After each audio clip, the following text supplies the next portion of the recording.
Michael. Good afternoon, everyone. Zoom the mic's working. Welcome to this afternoon's meeting of the Cambridgeshire's County Council's Constitution and Ethics Committee. The County Council allows filming and photography at its public meetings, so please feel free to take pictures and use social media during the meeting. Can I ask, though, that everyone turns their mobile phones to silent or vibrate whilst the meeting is taking place? Please be aware that the meeting is being live streamed and that a recording of the meeting will be available to view on the County Council's website. There is no fire alarm test scheduled for today. If the alarm sounds at any other point, I will adjourn the meeting and we will make our way downstairs out of the main entrance and turn left. The muster point is at the far end of the building. Okay, I will now come to item 1 on the agenda. Hang on, which is apologies for absence and declarations of interest. Do we have any apologies? Apologies received from Councillor Ambrose Smith.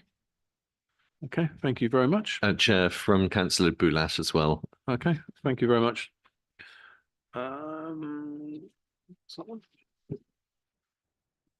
Does any member wish to declare any disclosable pecuniary interests or other non-statutory disclosable interests? I'll take that thunderous silence as a no. Okay. Next item is we're being asked to approve the minutes of the Constitution and Ethics Committee on the 14th of November 2023 as an accurate record. If any member does not agree, would you please raise your hand now? Read. Oh, so far, so good. Thank you very much. I see no objections to the proposal to approve the minutes as accurate as an accurate record. So we would take that as carried unanimously. Okay, item 3 is petitions and public questions. I believe we have none. Okay, that's fine. Item 4 is a report from the monitoring officer. Can I please ask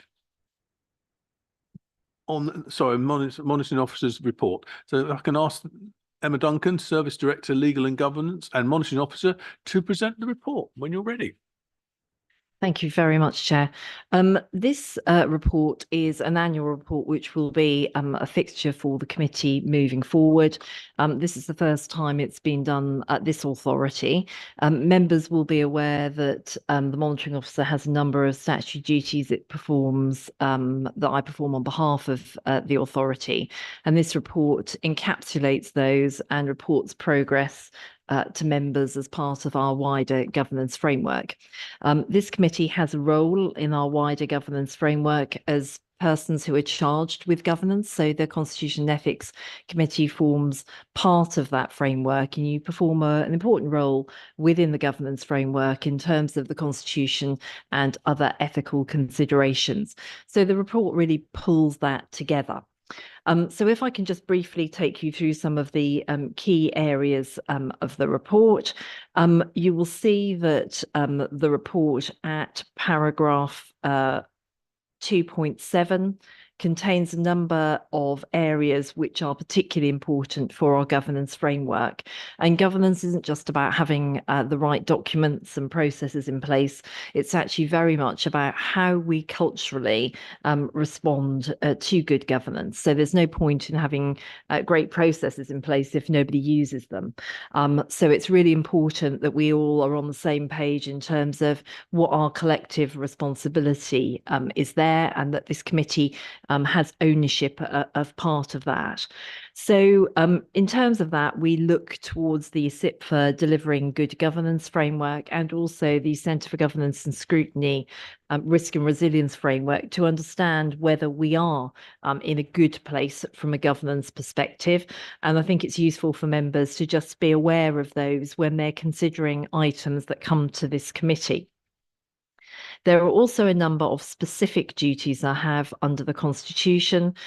They are identified at the table at item 3, particularly around maintaining the Constitution, which this committee has an important role in, around decision-making, lawfulness and fairness, around providing advice to the council, supporting this committee, and also conducting the assessments, etc., for the code of conduct for members. And I also act as the proper officer for access to information, deciding whether decisions are within the policy and governance framework, acting as the qualified person for freedom of information assessments, granting dispensations, and dealing with breaches of procurement rules, as well as reporting on statutory duties. I just want to really flag up some items of progress within those key areas. This year, the Constitution and Ethics Committee have considered quite a number of areas of amendment on the Constitution, including the outcome of the governance, the report from the Centre for Governance and Scrutiny. Members will be aware we've changed various things. So there's been quite a lot of progress and development in those areas. Plus, we've done quite a lot of work on the contract procedure rules in line with our improvements to procurement, and also changed our budget debate and process by incorporating the agreed protocol into the Constitution. We've also established this year the statutory officer group to ensure lawfulness and effectiveness of decision making, where all three statutory officers discuss governance issues and also monitor reports that are going through the cabinet, the council system, so that members can be assured that when the report reaches them, it's adequate in terms of the content, but also has had all the basic checks around finance, legal, procurement, equality and diversity, making sure that all information that members need to make a decision is there in front of them. And we've also strengthened the delegated decision list so that that's more transparent in terms of how officers are taking delegated decisions. So where those are taken, that is now much clearer. And we've got very many more published than perhaps we used to. So I think that's a very positive thing. All in terms of providing advice, we now make sure, because all the reports are being seen by me, that where legal advice is needed, it's being given rather than just being signed off. We've also introduced new decision-making guidance for officers to make sure that the quality of reports continues to improve. And I sit as part of the corporate leadership team so that any issues can be flagged up at an early stage. The support given to the Constitution and Ethics Committee by myself and by Michelle and by Nick really relates around the revisions to the Constitution. We've updated you on the standards, complaints, independent persons, and we've undertaken a piece of work with the committee in terms of violence and intimidation, and are moving forward with the wholesale review of the Constitution through the member working group, which has been active as well. So I think this year the committee's been relatively busy on that. In terms of code of conduct complaints, this year we've had 36 complaints, and our average time of receipt to assessment is 30 days, which is relatively good. We have had a couple of longer ones in there because of particular circumstances, but I think that we can get that down to a lower figure, and hopefully that will make sure that complainants and also subject members are subject to a less period of uncertainty as possible, and that complaints are dealt with efficiently. I'll come on to this a bit more detail later, but we've had 2 complaints referred for investigation.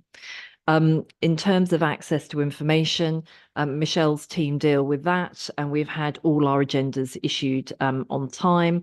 And since we've introduced the corporate clearance process through the statutory officer group, we make sure that reports are receiving better scrutiny before they go onto agendas, so we can make sure that they are accurate, giving members accurate and appropriate information for them to make a decision.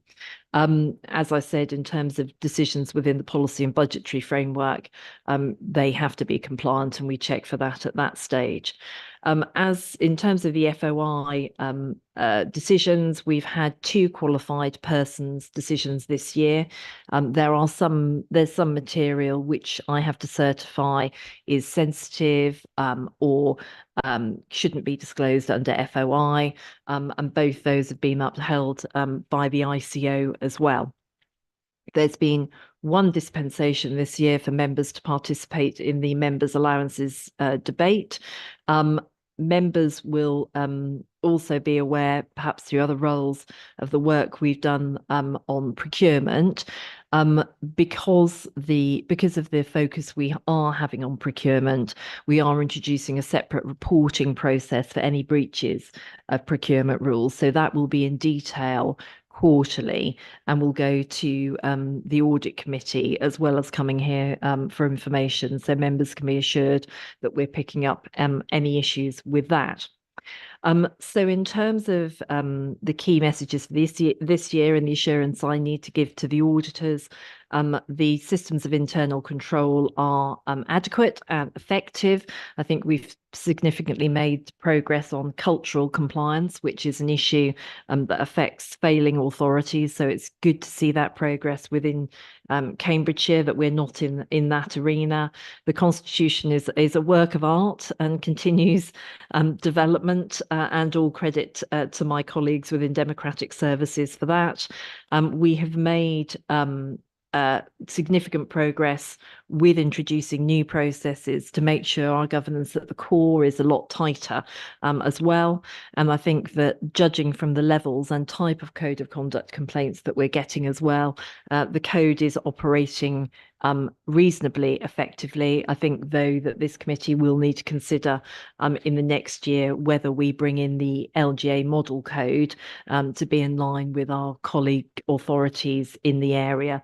But that will be the subject of another report at another time. So looking forward, there are a couple of messages there, but generally quite a lot of progress this year. Be interested in feedback from members in terms of how they feel it's all going. That's great. Thank you very much. Move on to questions and debate. Councillor Kinsley.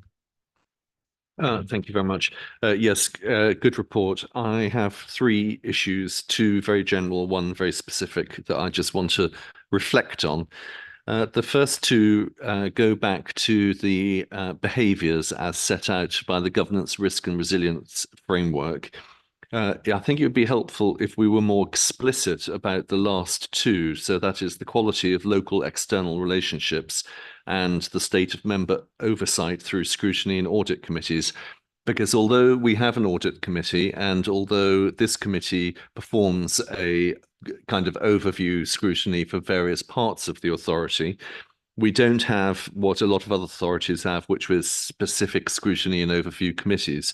So I think we need to be explicit about the inclusion of that role within each committee description. The quality of our local external relationships, this is a bit trickier, I think, because, of course, we have members who are appointed to other organisations, and we work, as it were, as a corporate body with other organisations. And although we have annual reports from member representatives, I don't think that's quite what this is getting at. I think this is a bit more of the sort of corporate relationships we have with other corporates. And I'm not suggesting either of these 2 things are the business of this committee, but what I do think is that in the monitoring officer annual report, there needs to be some reference to those things being assessed in other places, perhaps, or by other committees. And my third very small point was that, much to my amazement, I was asked to agree in the course of the year an emergency decision. And I think that it is important that those are recorded, and I think in the same way that the number of complaints and so on appear in the annual report, I think decision making outside or rather in breach of, except it wasn't in breach of, but outside the normal delegation rules should be reported as well. Much happy to deal with these as we go along. Thank you. Thank you, Chair. I think that those are really important points, specifically on the elements of the risk and resilience framework.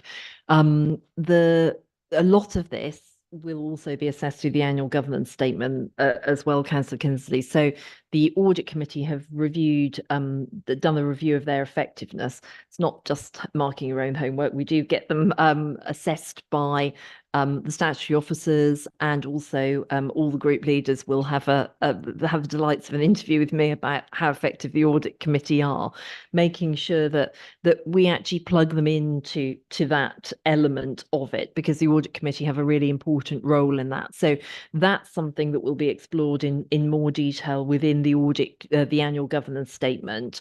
And the audit committee are having a review of effectiveness every year, much to their delight, obviously, to look at that, because it's the role of the audit committee isn't just about the numbers. It's about responsibility for the governance framework, and it's about those people charged with governance, where group leaders have a role, all members have a role in governance, but particularly constitution, ethics and audit hold that responsibility as well. So it's important that actually we get some crossover between audit and constitution and ethics, so we can definitely pick that up there. The quality of local external relationships is also assessed under the annual governance framework, and actually at Statutory Officer Group this week we were talking with the heads of internal audit about the statutory officer evaluation of that element of it. So that will appear within the annual governance statement as well. So members will be able to see that. And it's a consideration of where we are. It's not a congratulations, you've achieved it, because it is going to be a work in progress about all of this. It is an assessment, of your own capacity in that area. And then the final point was about emergency decisions. And I think that's actually a really good point. We don't report that anywhere. We actively discourage them because of the impact it has on transparency and decision making. And one of the things, I think my reflections on the causes of failure in other authorities is decisions that have been taken in a hurry behind closed doors often aren't the best decisions. So we do try and steer officers. We make it really quite difficult for them now. Steer away from that, because it's not good governance. But I think that the point you make about having those reported within this is a good one, and I'll pick that up. Anything else? Not happy with it? Okay, perfect. Councillor du Preez. Thank you. Thank you for the report. It made interesting reading. I think the trajectory generally seems to me to be a good one, and we are not in the perfect place yet, but we are very much, I think, in a better place than we were looking back a few years, so that is good.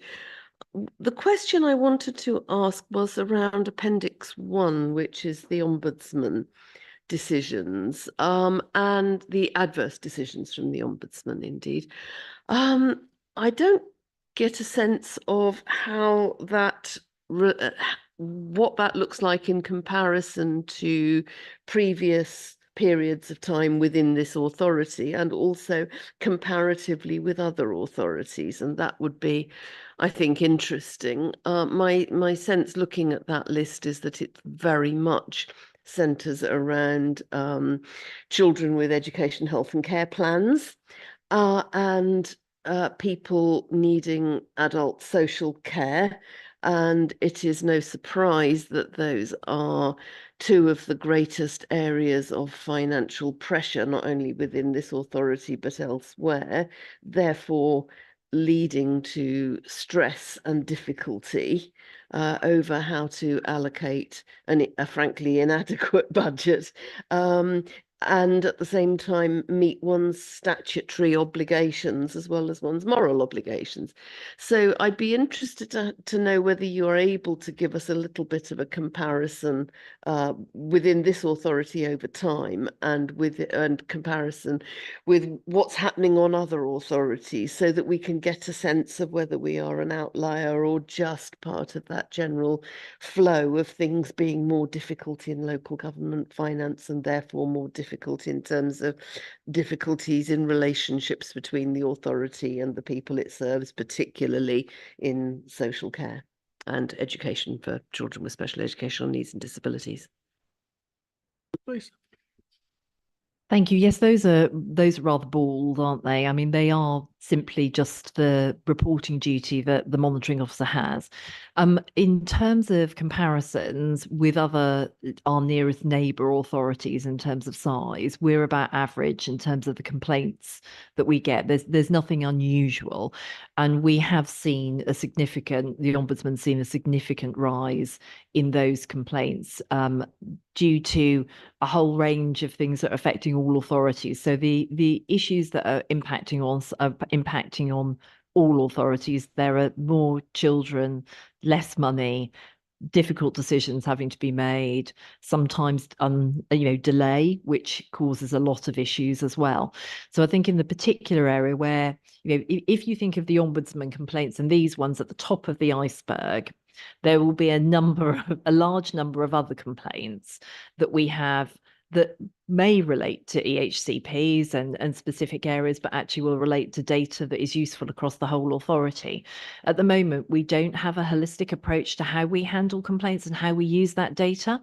That will need to change. The Ombudsman has issued new guidance, which means that complaint data, not just on Ombudsman complaints, but the complaint data across the authority will need to be reported to members. The guidance is usually around scrutiny committees looking at it, but actually we're thinking about how we might report that into our committee structure at the moment, so that members can see not only the Ombudsman complaints, but also the general trend in data for all types of complaints, whether it's service complaints, whether it's complaints about EHCPs, or whether it's general corporate complaints, because it's only by having that data that we'll know where we need to take action, looking at the noise in the system particularly, and where we're most vulnerable. So that's a piece of work that is being undertaken at the moment. And I think the first paper went to the Change Board this week in terms of resourcing that up and bringing our multiple amounts of complaints processes together, because we have statutory complaints processes, we have service complaints processes, and we also have corporate complaints processes, and none of those are talking to each other at the moment. So I think that's a piece of work that is ongoing. In terms of previous year's figures, I can definitely provide those to you outside of the meeting. I don't have them to hand at the moment, but that's certainly something we can undertake to do. If you would, please. I could just come back very quickly on this, and I'm not sure that it's a matter for this committee, although it may have some bearing on some of the information that's provided to us. I have been involved recently in areas of constituents casework that are well outside my knowledge, my general sphere of knowledge. I think as councillors, we're kind of divided into sort of tarmac and culvert councillors, which is me at the moment, and then the sort of people and communities councillors. And I've been thrust in through force of needing and wanting to represent particular constituents into whole areas where I'm not familiar. And the thing that is, many things are concerning me as a result of that, but one of the things that is concerning me is a kind of complaints culture. Are you unhappy about what we're doing? Then you need to raise a complaint, rather than can we sit down around a table and work this out? And I think I'm becoming concerned that the idea of the complaint is the first port of call that people are being offered, rather than compromise, discussion, positive engagement. And I don't know whether that, I mean, it may well be lack of time. It's easy to say, here's the link to the complaints form, rather than perhaps we could sit down and sort out what's making life difficult. But I think if we get that wrong, we're going to see a large number of complaints that needn't have been complaints if they'd been handled earlier. And I think it would be quite interesting to do, and I don't know who would do it in this authority, but a substantial piece of cross-organisation work about handling disagreements between the council and its residents and council and customers, whether that is through the complaints process or whether through it's a cultural thing of how we engage with people and stop a drama becoming a crisis. And I think that could be really good and could have some real influence in, particularly in the people and communities area. I think it's a different kind of dynamic when it's arguments about potholes or, you know, whatever. But yeah, it's just an observation.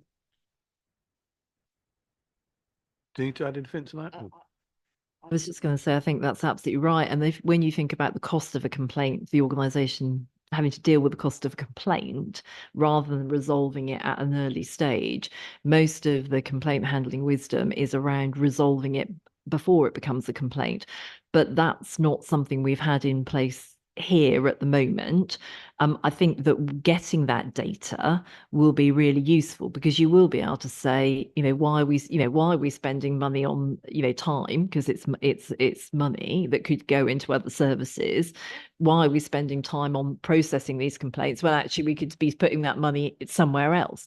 So that there will need to be that rigor. And the piece of work that's currently being undertaken is intended to do that, because you want to divert people away from your complaints process and resolve the issue as quickly as you possibly can, because it provides a better service for the customer and it saves the authority money. And there is no value in complaint work that doesn't add anything to the customer's experience of the authority, and it takes away from from services spending that money more wisely elsewhere in delivering a service.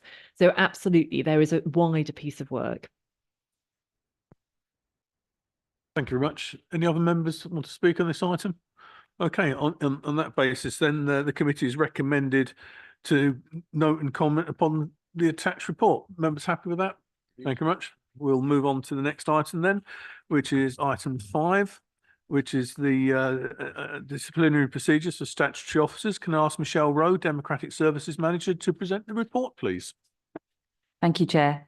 Some of you might remember in 2015 when we actually brought in these changes from the regulations regarding disciplinary action against the head of paid service monitoring officer and chief finance officer.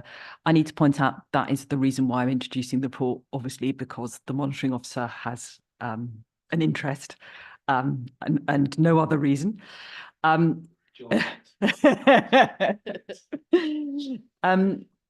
We've taken the opportunity since 2015, when we made those changes to reflect the regulations, and given circumstances that have happened in other authorities, to actually have a look and make sure that the changes that we have made actually reflect the regulations. Because what we don't want, and hopefully that would never happen, is that if we did need to take action, that we weren't compliant because our terms of reference aren't correct.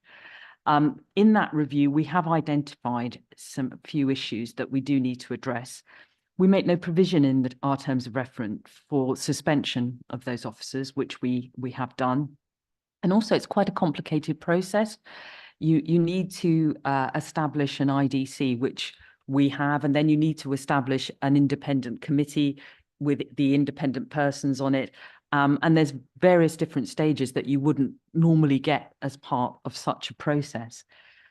So we've carefully looked at that, working with HR as well.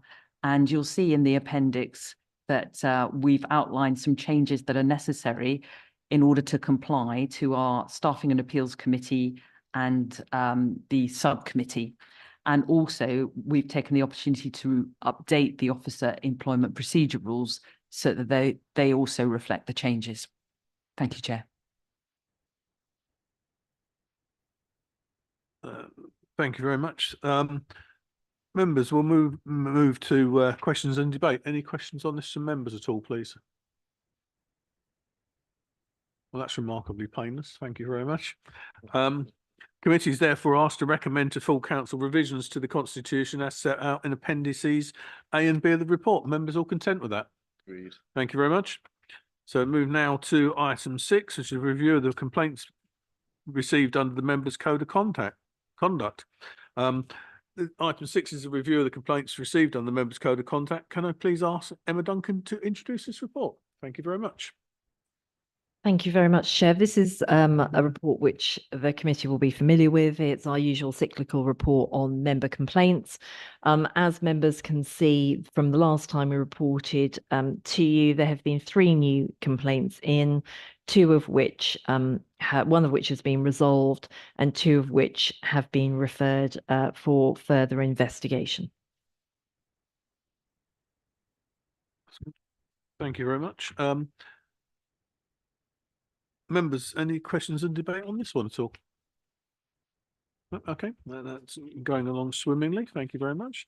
So I think we've just got to note the contents of the report. If everyone's happy with that, we'll move on to the next one. Thank you very much.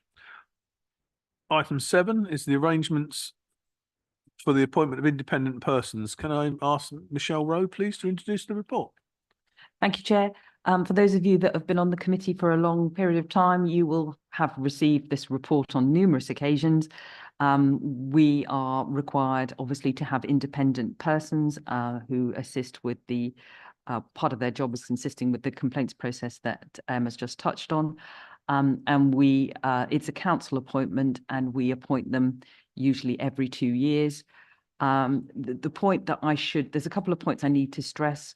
One is how difficult it is to recruit independent persons. You'll see in 2.6 that we didn't receive any applications when we tried to advertise in 2019. What then happens is that you then liaise with your neighbouring authority colleagues, and you end up sharing the same independent persons who obviously become very experienced and consistent at everything they do. You also at that time took the chance to review the remuneration, and you will see that we did increase it quite significantly from what we were paying. Because of the fact that we have got 2 very good independent persons, we are keen as officers to keep them. And the proposal, therefore, is that they should be reappointed for another 2-year period. It might be worth, at this point, me asking the monitoring officer to come in because she works more closely with them than I do. Thank you. Thank you, Michelle, for that. Just to reiterate really what Michelle has said, it really does help with independent persons to have people who are competent and familiar with the regime. The independent persons assess every complaint in conjunction with me as the monitoring officer and make sure that we're addressing all the issues that we need to in terms of the consideration of the complaint.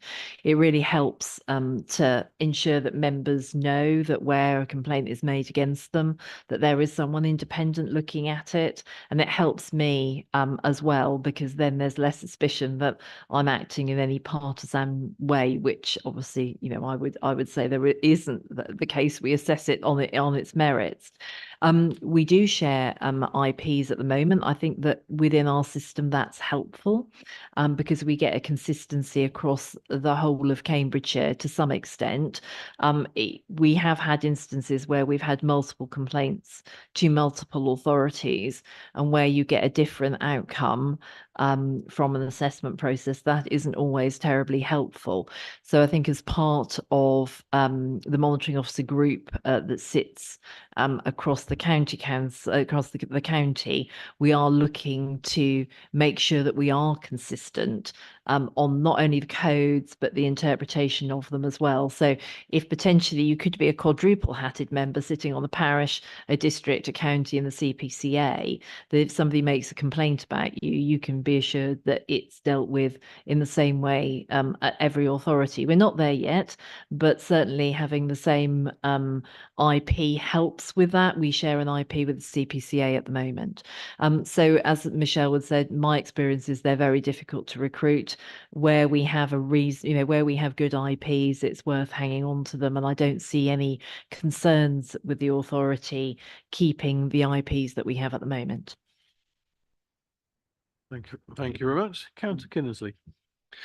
Thank you. I was just quickly going through the report again to see whether it was possible that we appoint for 4 years as opposed to 2 years. And with, I don't know is the short answer.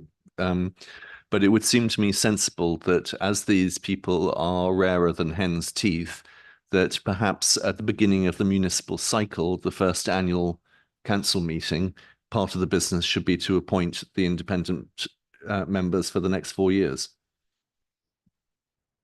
Could you please? I would need to check whether we are able to appoint for 4 years. I think there was some recommendations as part of a government report about looking at having independent persons that are in post for a very long period of time. But given your recommendation is very useful, so I wonder whether it would be helpful to perhaps appoint to the end of this council and then to recommend a reappointment for 4 years from the annual general meeting in 2025. If we could perhaps reflect that in the recommendations, then we could cover that off rather than bringing the report back to Constitution and Ethics again.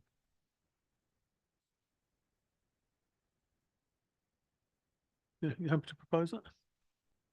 Barry? Okay, if I second it, that means it's there, and then we'll take that as an amendment when we come to it. Thank you. Any other members want to speak on this? Okay, so the first item we've got is the amendment to when it goes to full council at the end of this period, that we recommend that the appointment period is for 4 years. Can I have a show of hands in favour of that, please? Okay, that's unanimous, I think you'll find.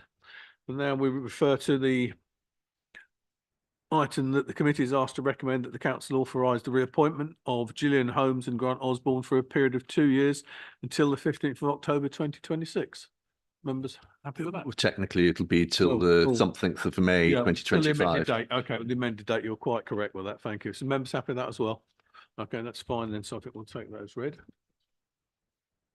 Chair, just to confirm, so we've effectively got 2 recommendations Yes. there for confirmation, which I will take to the one that I will take to council in May is just the reappointment to the end of the the council term itself. But I will allude to the fact that the Right. committee has recommended in relation to the new council. Yep, that's correct. Okay, thank you very much for that one then. That's good as well. Right then, next item or final item on the agenda is item 8. Council proposed changes to the Constitution report. Michelle, can you please introduce the report, please, and then provide an update on the Constitution Working Group as well, if you wouldn't mind. Thank you very much. Thank you, Chair. So we've had a request from the Head of Procurement and Commercial, who has reviewed Part 4, the Rules of Procedure, in relation to her area to update. And I think this is in response to recommendations from Audit and Accounts and some other changes. And you'll see that set out in Section A. The other recommendation is the standard one that every AGM we have to look at the scheme of delegation, and that's a recommendation to council to do that. In relation to the Constitution Working Group, I thought it might be interesting to just touch where we are on that. So to confirm, the main process for this group is to revise the Constitution. And when I'm talking revising the Constitution, I'm talking about the formatting of the Constitution. That's not changing what's actually in the Constitution. It's changing the format of the Constitution so it's a more accessible document.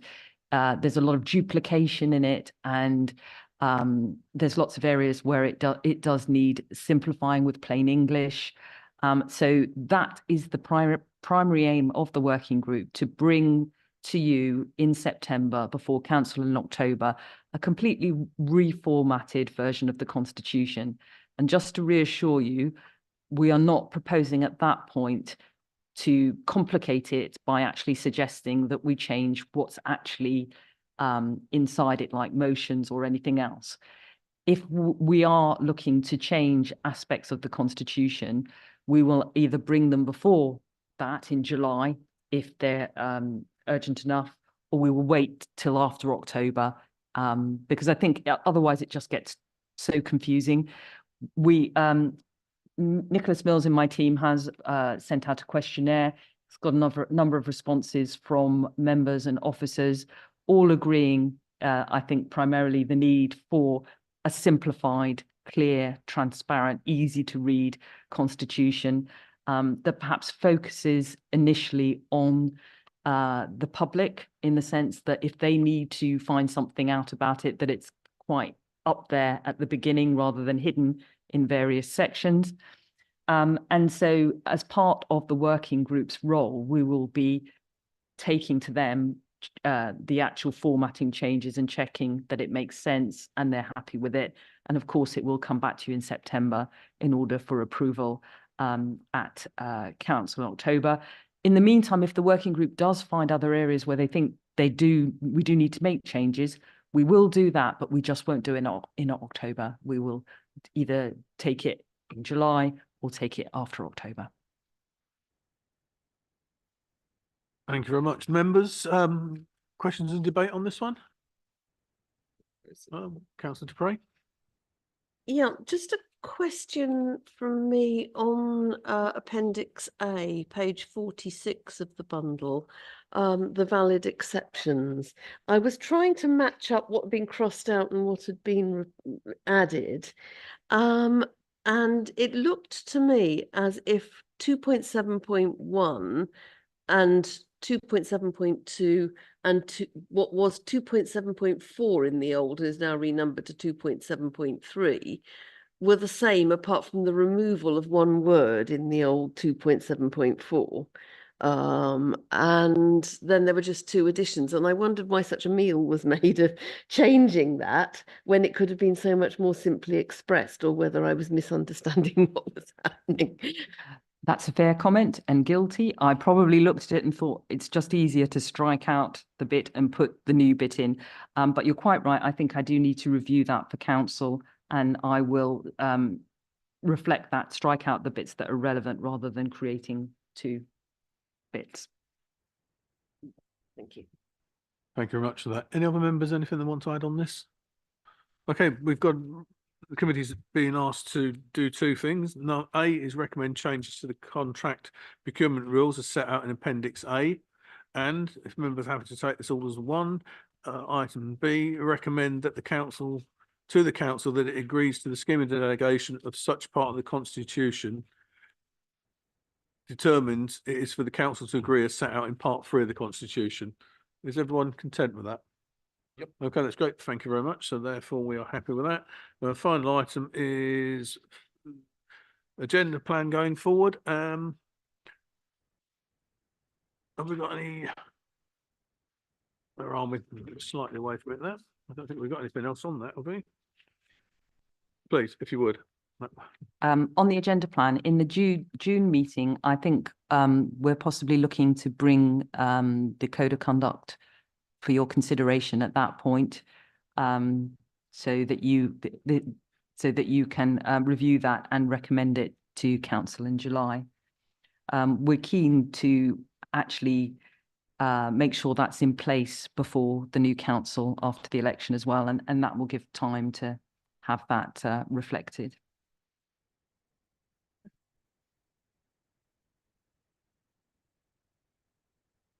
Anyone, any questions on that at all? No, that's fine. Thank you very much. Thank you for noting the agenda plan. Thank you, members. That's the end of the meeting. The next meeting will be on 18th of June. Look forward to seeing you all. Splendid.